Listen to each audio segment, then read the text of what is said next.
Hello once again, great family, Hello, sons and daughters of our great motherland, all Africa. Afro-descendants. Absolutely. So shout out to all of you, both on the continent, in the diaspora, and also people of African descent. Welcome once again to SM Vibes channel. So we are so excited to let you know that we are still, sharing very inspirational content on our great African warrior queens. So today we'll be talking about two interesting women, and the two interesting women I'm going to be talking about today are Queen Nandi of the Zulu Kingdom and also Queen Nzinga Mbende, who ruled the Congo Kingdom in modern day Angola. Sis, what would you be discussing? I will say Angola and Congo. Okay. Because there was one country. I said in modern day Angola. Modern day. Yeah, but it was Yeah, it was one before. Yeah. But Okay. Myself, I'm going to talk about two islands. The first one will be Cuba, and the second one will be St. Lucia. Okay. So we're going to be sharing this women's, legacy with you, and also some of their very unique character traits. Why are we so concerned about character traits? Because those traits that they had, some of us might even have it, and we don't even know that we do. So maybe looking at it from our lenses, this could help you begin to, dig in deep to really figure out what kind of character traits that are within you that can help you to be the best version of yourself. Absolutely, of yourself. Of yourself. And that includes us. I have learned so much. Have you learned so much, Sis? I did learn so much. And when I discover myself more and more. True. So what about you? Absolutely. And so do I. I've learned so much through these great women. And I reflect on who I am as a woman of a beautiful character. From an amazing, charisma. Absolutely, from a great continent like Africa. If women like this once lived and walked the landscapes of Africa, then I should start looking inwardly, take a look at that, image in the mirror and ask myself, what are my character traits? So I'm going to start off with a woman that I know a lot of us might know or may not know, but this woman, without this woman, we wouldn't have had a great king that emerged from the kingdom of Zulu in South Africa. Yeah. And we're talking about no one else but our great Queen Mother, Queen Nandi. What a woman she was. She was a beautiful woman from a Zulu clan. She was a daughter of a chief within the Zulu clan, and fate had it that she met King Shaka Zulu's dad then. I just want to make sure I pronounce the name properly, because I don't want my fellow African brothers and sisters from the Zulu tribe to say, oh, you didn't pronounce the name properly. I will try my best to pronounce King Shaka Zulu's dad's name. So his name, the father of King Shaka Zulu, his name, because he was a chief in the Zulu kingdom, and his name was Chief Senzanga Kona Kajama. So I hope what a name. Yeah, I hope I did. I won't be able to pronounce it. So I hope I did make an effort. So please leave your comment in the comment section. So if I did make it, just but try to pronounce it if you could help me pronounce it better and just leave how to pronounce it, then that would be good. So that was Chief Senzanga Kona Kajama. He was a chief, like I said, within the Zulu clan. And fate had it that he, along his life journey, he met Queen Nandi while she was very young, very beautiful woman within the same Zulu community. And it just happened that she fell pregnant for him, and she had Shaka out of wedlock, sadly. And in the early stage of her, being a mum, still within that vicinity, she was being humiliated by the people, because they said, oh, this is not acceptable within the Zulu culture, that you would say that you are having a child out of wedlock. And she picked up the courage to take her child, because she couldn't cope with all that humiliation anymore, and she was being publicly, embarrassed. She decided to take her son, who was very young back then, and they went to, further away from the main region where Shaka Zulu's dad lived. What really inspired me about her legacy is that, in spite of all the adversaries and the humiliation and bad treatment she got, she never took it to heart. She had a heart of forgiveness.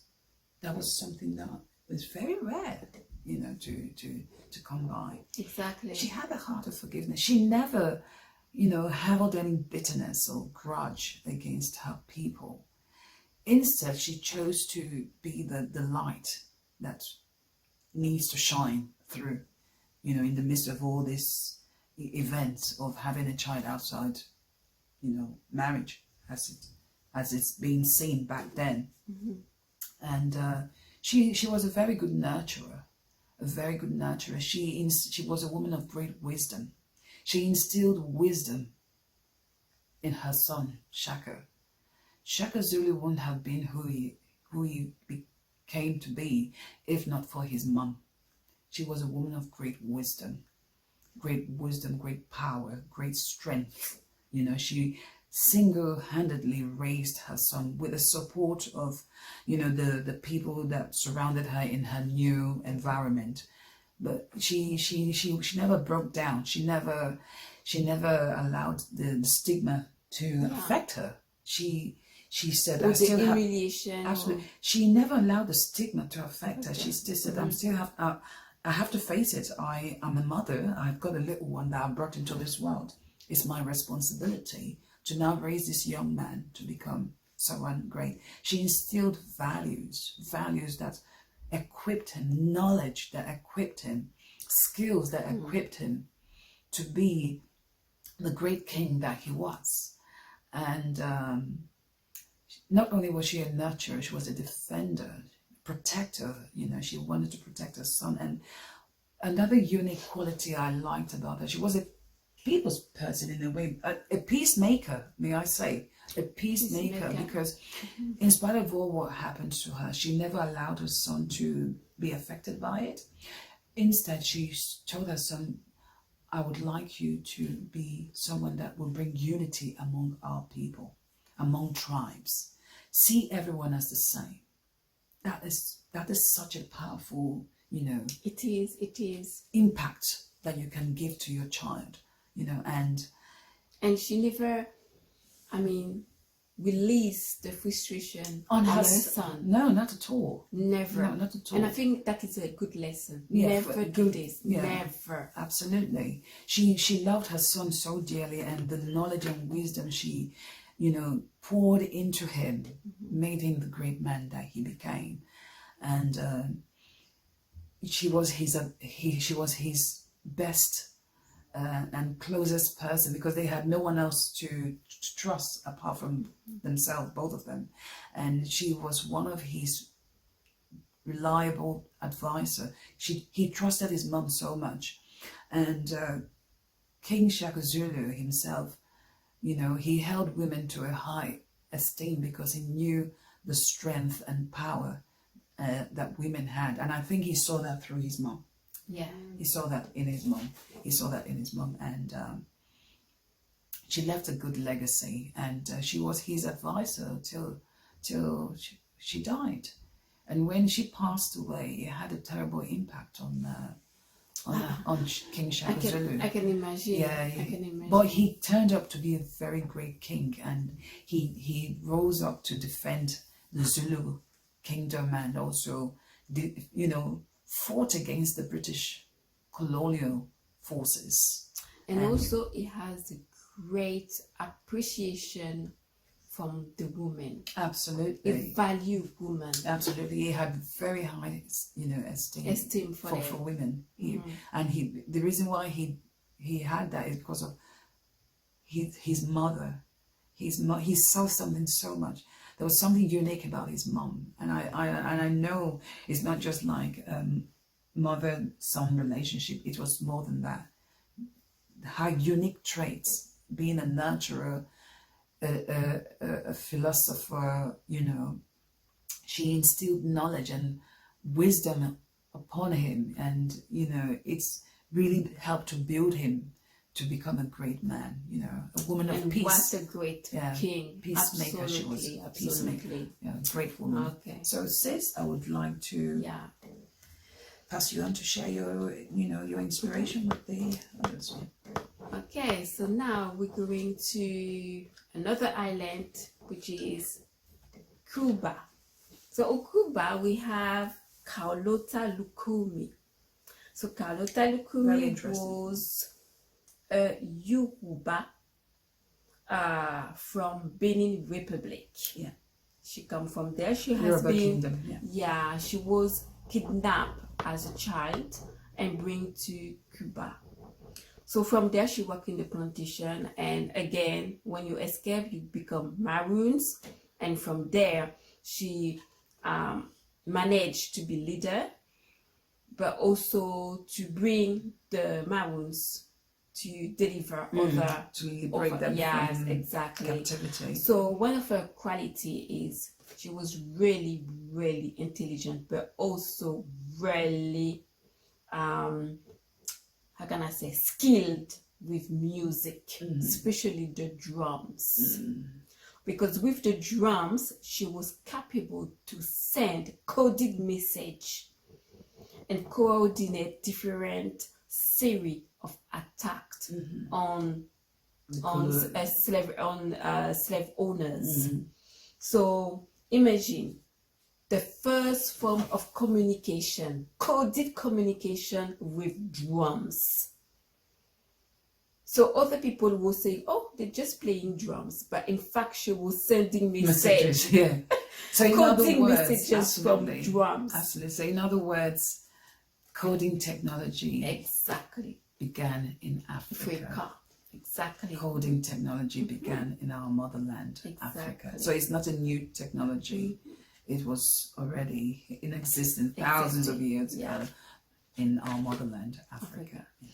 So with that, she became therefore leaders, led the uprising in the different plantation to freed again slave, and she was really a strategist because all the rebellion she undertook, we can see the great I don't even know how to speak. Sophistication. Yeah, because, very sophisticated. Yes, really, because she was using advanced guerrilla tactics, and no one could defeat her. Especially with the drums, she was well skilled, very skilled with music, and the talking drum, which is symbolic in the African culture. She was courageous, brave. She was fighting with a machete.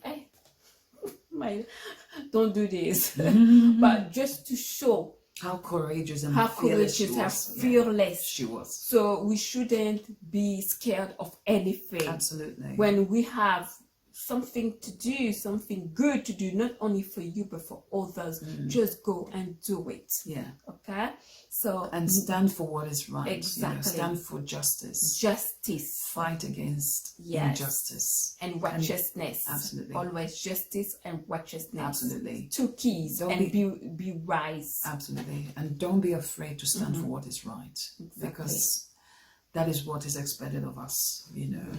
Be the person that you have been created to be, like we said in our previous video. Exactly. We've all been assigned to carry out different assignments here on earth, your calling. And if you have that, if it's been planted in your spirit to be a freedom fighter, then go for it. Yeah. So long as you're fighting for a good cause. Exactly. And definitely people will recognize you for your contribution to liberating humanity. And finally, she died in 1844. Yeah. So what can we learn from her overall? So we can learn that, first of all, leadership, a good strategies with advanced guerrilla tactics, and also skills with music. So when you have music, you can do a lot of things. She used it as a war tactic, so coded message. And so in other words, you can very intelligent. Absolutely. So you could learn new skills if you feel that the skills you have right now are not helping you to progress or to achieve so much in life, then why don't you try something? She was never afraid to learn something new, so we can learn that from her. On my side, I would say some of the qualities I saw in Queen Nandi: she was a very patient woman, very forgiving woman. She had a heart of gold. She never allowed the bad treatment she received from her son's father, let's put it that way, because they weren't married, to impede her from showing love to her son. And she never poisoned her son's mind against his dad, So she was a peacemaker, a people's person. She wanted peace within the Zulu kingdom, and that is why she's highly respected to this very much. So let us have a heart of forgiveness and also avoid allowing the things of the past. So many women can relate with this past, maybe from previous relationships or friendships, or even within the family. Never allow these things to hold you back. Let's let go of it and let the best version of us emerge. Because once you get rid of all that, you will see the better version of you will emerge. Okay. So that was today's bracket for Queen Nandi's. Yeah. So on that note, we'll leave you again, and we'll see you on the last episode of African Warrior Queens. So thank you once again, and see you soon. Thank you. Bye. Bye. Bye.